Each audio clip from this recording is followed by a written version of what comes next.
ابھی لال حویلی پر سینکڑوں ایلیٹ کے لوگ اور فورسز جو ہیں لال حویلی کے اندر داخل ہو گئی ہیں. یہ مجھے اور راشد شفیق کو گرفتار کرنا چاہتی ہیں. یہ اسلام آباد میں بھی کل انہوں نے کارروائی کی کوشش کی. یہ چادر اور چار دیواری کا احترام ہے.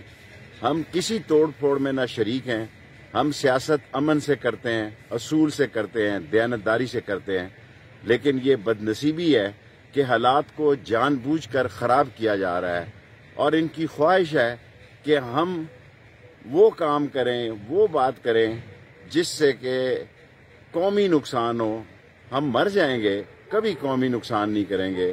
سیاست میں ہم عمران خان کے ساتھ ہیں. اگر یہ ہمارا جرم ہے، اس میں ہماری گرفتاری اور قید ہوتی ہے، تو میں بھی اور راشد شفیق صاحب بھی دونوں ہم تیار ہیں. اور جو کچھ اس وقت لال حویلی میں یہ توڑ پھوڑ کر رہے ہیں، یہ سراسر زیادتی ہے، یہ سراسر غیر قانونی ہے، غیر آئینی ہے. صرف قوم کو بتانا چاہتے ہیں کہ ہمارا جرم یہ ہے کہ ہم کسی توڑ پھوڑ میں، کسی بھی غیر قانونی بات میں کبھی شریک نہیں ہوئے، لیکن اصولوں کی سیاست کی ہے اور اصول کے ساتھ کھڑے رہے ہیں اور کھڑے رہیں گے.